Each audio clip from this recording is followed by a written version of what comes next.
Alright you guys, how's it going? So today in this video we're going to showcase the new Archoil, their, what is it, AR8100 grease. I'm going to show it to you in two different ways, one in my truck and one in my socket set. I'm going to go ahead and cut to the socket set video first to let you guys watch that. I'm going to edit it down a little bit so you're not sitting there on this video isn't 40 minutes long.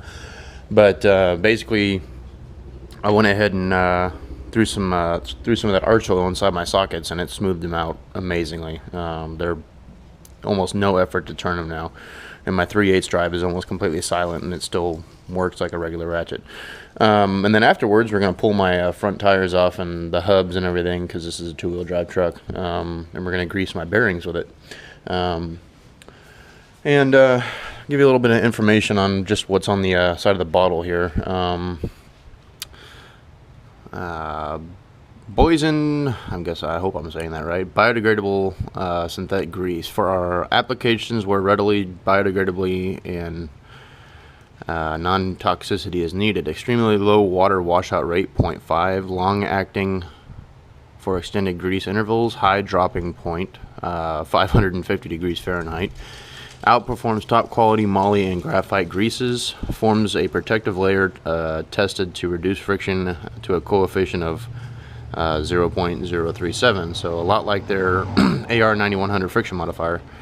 Extreme pressure agent capable of absorbing loads up to 4,000 pounds. Delivers superior extended corrosion protection.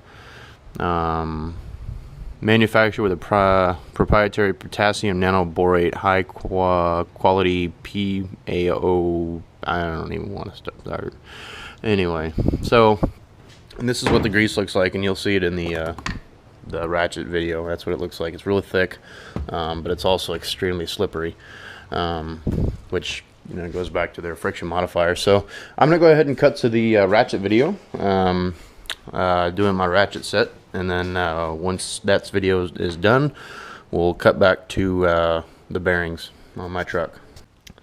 I put some in my door hinges already, and the little ball, the roller ball bearing on the door, and it's still nice and smooth. But I wanted to see how it would react inside of my new socket set, because about a week ago I was tinkering on my truck with this 3/8 wrench, and I noticed as soon as I put force on it, this entire thing just seized up. It wouldn't move any, forward or backwards. It just would not move. And so I wanted to figure out what was wrong with it. And so I tore it apart today. I opened up these little hex bolts here, and I found out just about like a quarter turn with the little hex bit here, all of a sudden it freed up. So I don't know what was wrong with it, anything else, but so I kept tearing it apart, and now I know how a ratchet works, because I've always been curious on how they work. But I went ahead and greased up all of the contacts inside of this ratchet. Now, this is what an unusual ratchet sounds like. And now this is what this sounds like with the Archoil.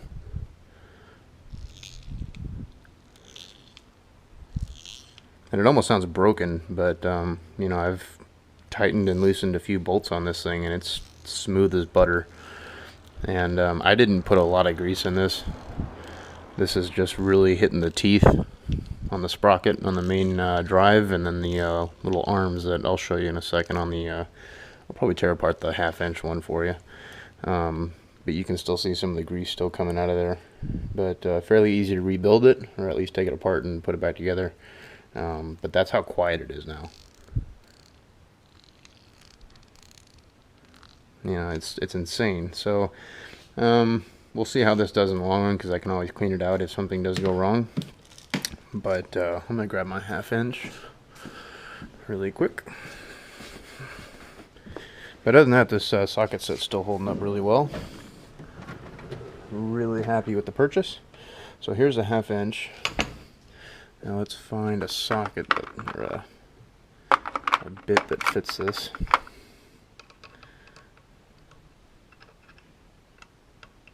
Probably the same one. Okay. This is what it sounds like now.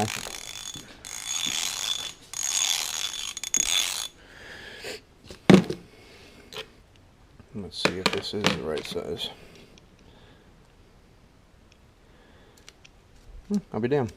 Alright, so I'm going to go ahead and loosen these screws up really quick, and then I'll show you the inside of a ratchet, and then we'll see if it has the same effect as my 3/8 here as the 1/2 inch. Alright, so now we got the two screws out, and so all we need to do is simply pull up on the 1/2 inch drive mechanism here. There goes one of the springs. And that is the inside of a socket wrench. And you can see these teeth and these little levers here. Oh, there goes the other spring. Okay. Maybe not the greatest video. Where to go? There it is. So, god damn it. Good thing I know how these things go now. But anyway, you can see what this is right here. This is a little armature looking deal, and it sits inside this groove right here up against that little pitman arm, it looks like. And so whenever you go on your socket wrench and you do that, you're moving that and engaging or disengaging either the left or the right side mechanism. And so when you do that, let's take this off and this washer, you're either engaging or disengaging onto this side. And so basically that's what you're hearing, is you're hearing these teeth move along this. And so it can only go one way. So now what I'm going to do is I'm going to do exactly what I did with 3/8. I'm going to coat this entire gear. I'm going to coat these teeth, and then I'm going to throw a little bit down in here, and then we'll see what it does.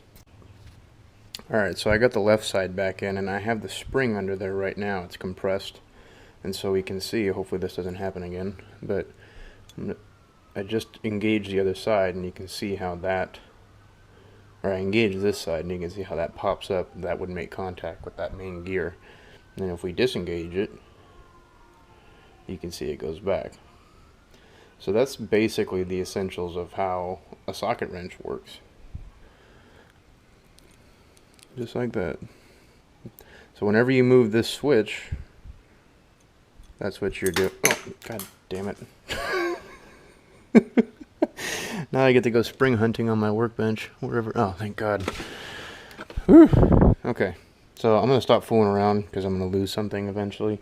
And well, I'm going to put some grease on this thing. Okay, so I finally get this all the mechanism back together. You can see I put some grease on both sides of the teeth. I also put some on the hinges there. So now, let me grab this guy. And this is all one piece. The only moving part is the little ball bearing release. So we're going to go ahead and just coat some grease on here.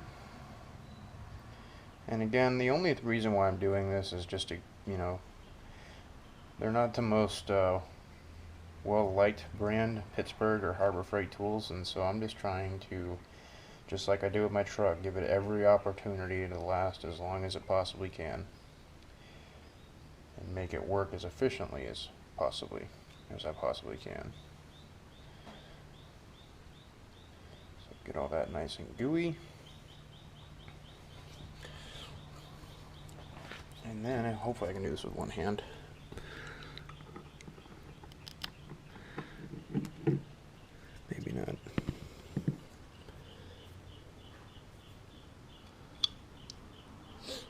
There we go. So without the cover, that's exactly what it looks like. And so now,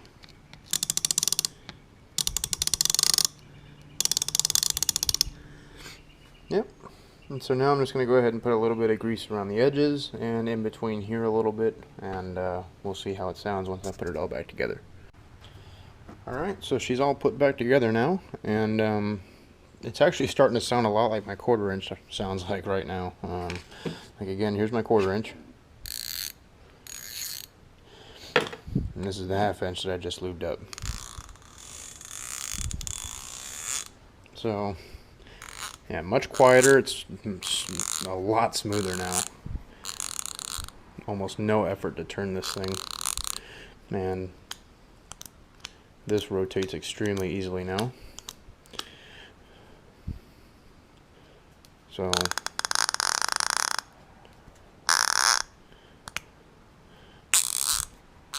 yeah, like I said, this is all what I'm doing just to get the most out of my cheap investment compared to some other tool manufacturers out there.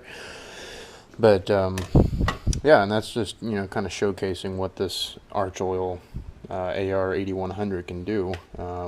And I plan on using this a lot, mainly in my truck. I'm going to grease my bearings with it, and I'm going to pretty much any grease point that I can get to, that Archoil is going to touch it in my truck. So I'm going to see how that stuff does, because I'm thoroughly impressed with the way the fuel and oil additive are, how they're reacting to my truck so far. Yeah, it's nice having a company that tries to solve problems.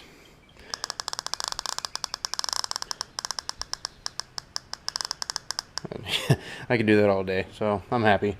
But and then, you know, I'll tear apart my 1/4 inch some other time, but not that it really needs it, but just for shits and giggles. So okay, so I've got the truck jacked up right now. Tire and wheel are completely off the ground. Nuts are broken free, and I just wanted to show you really quick how it spins with the old grease that's in here. So I'm just going to go from here to the edge of the bumper and pull. So that's how it's spinning right now. And so I'd be extremely happy to see if it spins freer with less friction. But we'll see. So I'm going to go ahead and pull these off with my new fancy Harbor Freight tool set, if you saw that video. And yeah, so I'm just going to go ahead and start working on this. Alright, so now we have most everything off the truck. The only thing we have left to do is just pull the entire rotor off, and the bearings and everything else are going to be in there. This is everything that I took off. These are the lug nuts, brake pads, the caliper bolts, caliper bracket bolts, and then we have the dust shield, the cotter pin, the castle nut, and the nut that holds it onto the spindle. And so now I'm actually going to start showing you guys how to pack the bearings. I'm not going to put anywhere near as much grease as that's in there now. I don't know why I did that, but yeah. So right here you can see that this is like a, I think it's either like a washer or a pressure plate for the outer bearing to ride on. That's what I think, just because I've done this a few times, and that's just the conclusion that I've come to. So basically you're just going to be pulling, you know, see how that moved? That bearing is resting up against that plate right now. But anyway, I want to talk to you really quick about these rotors. They're from Ultra Rotors. I got them on Rock Auto. I love these things. I got them for, I think I got 2 of them for 50 bucks. And then these are Raybestos ceramic brake pads, and they stop on a dime. But anyway, back to the topic. So I hope you guys are going to be able to see this. I hope. So we're just going to pull that out a little bit and push it back in so I can get this bearing out. And so here's the little washer pressure plate deal, and you can see that part that's scored, that's from rubbing up against the bearing, and it needs to go in that same way. And then this is the outer bearing, still in good shape, still spinning freely. I mean, as long as you keep these things greased up and whatnot, and you don't trash them or overheat them. I've never seen one of these things fail, with proper maintenance, that is. And so now, yeah, I'm gonna go ahead and take these off. I don't want to get grease on my rotors. So now, I'm gonna go ahead and pull this off.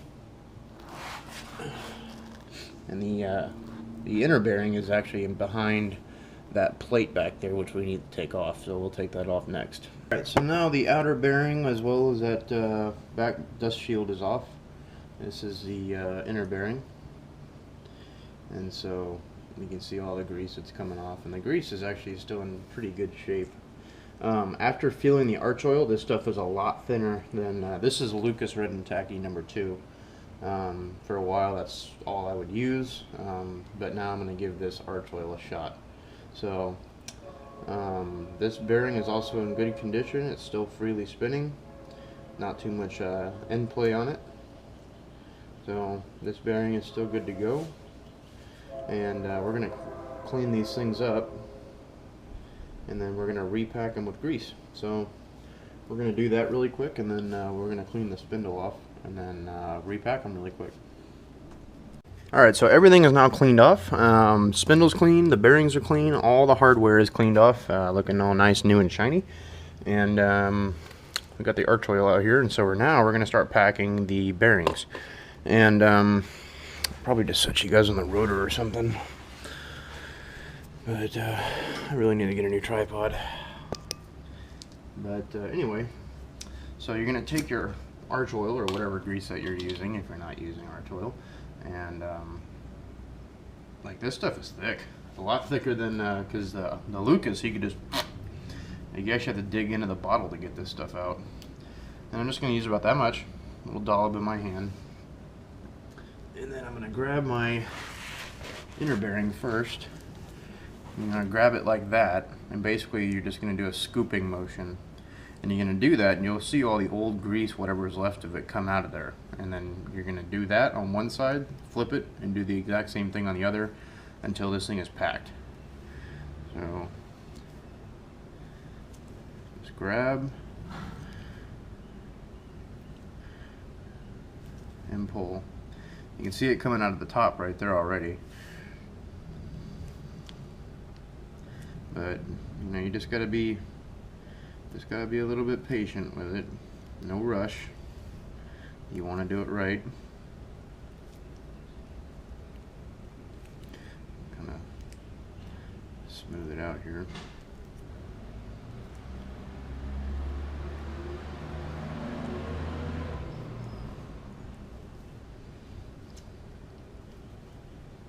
Now you can see the old grease, the black stuff coming out of there.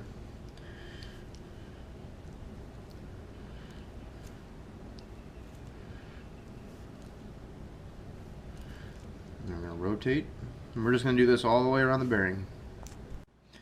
Alright, you guys, so this bearing is now packed, and I'm already thoroughly impressed with how smooth it spins. It's almost no effort at all. Like, I'm going to grab the inside of the bearing and just twist, and I'm using very little force right now to twist this thing. I mean, oh my god. And I noticed whenever I did that with the Lucas, I would see it start coming out of the bearing, and with this, it's sticking in there. Like, their washout rate is 0.05, and that's even with you know, like a boat trailer that's exposed to water all the time. I mean, this stuff is you know, with the 3 Archoil products, including this one that I've used now, I'm speechless. You know, they're a goddamn. But yeah, that's the bearing all packed. I like that it's not really super colorful like the Lucas is. That makes it hard to see what you're doing, and if you're getting it in all the rollers right. So I'm gonna go ahead and set this inside the hub, and then pack that dust shield on, and then we're gonna go ahead and pack the smaller bearing and get it going. So that'll be next. Okay, so the outer bearing is now in, and well, I'm not gonna, I'll spin it once it's on there and everything else. But yeah, now we're down to the final assembly, and I threw a little bit, just a hair on the spindle. I mean, that's the thing I like about this stuff, is that's the amount of grease I used, and that's including with the ratchets. So I mean, they definitely help. You know, a little dab will do you, you know, because it's so slippery. But so yeah, that's on, and then I'm going to go ahead and reassemble it, and then we'll spin it a few times and see how it spins. Alright, you guys, so now everything is put back together. No missing bolts. I'm not that talented. So now we're going to go ahead and give it another wheel spin here.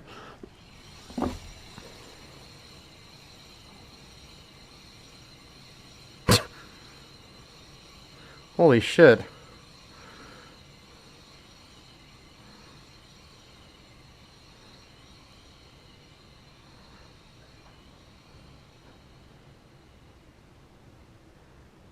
I'm speechless. That was a lot longer than the Lucas. Holy shit. Alright. And I just, Archoil just called me because I had a question to scratch their heads about my transmission. And I told him, you know, I was putting this stuff in here, and he's like, yeah, that's, you know, fantastic shit. You know, I mean, oh my god, I can't believe how smooth this wheel spins now. And the only noise that you're hearing is just my brake discs. There's no bearing noise. It's just completely smooth. Wow.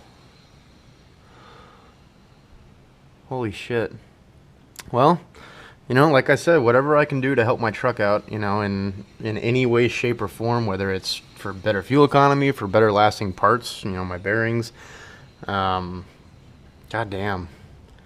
So, man, hats off to Archoil. This is now 3 for 3. I'm thoroughly impressed with their AR9100. I forget the number for their fuel additive, but their fuel catalyst, and now the 8300 at 8100, the grease. I mean, so I mean, if you guys are looking for, from my experience that I've had with this stuff so far, and also if you go into, you know, if you search here on YouTube, powerstrokehelp.com, watch his videos on Archoil. I mean, if you're looking for top-notch products for your vehicle or anything, they even make gun oils. But if you're looking for anything for your vehicle, for lubrication, for maintenance, as far as, you know, keeping your bearings, well, I guess that is also a little bit of lubrication. But my hat's off to Archoil. Wow. I used to stick with Lucas, but wow. So I don't know how much you guys want to sit with me and watch here and spin my wheel, because I'm thoroughly amazed of how smooth this thing is spinning. But anyway, that's the Archoil grease, and also how to pack your bearings, and the effect it has inside of your ratchets. And it's still sounding extremely well, extremely smooth, and this one is still quiet as ever. So that's the video, guys, and again, thanks for watching. Comments, questions, leave them down below. Feeling generous, hit that like button, and as always, guys, thanks for watching. Take care.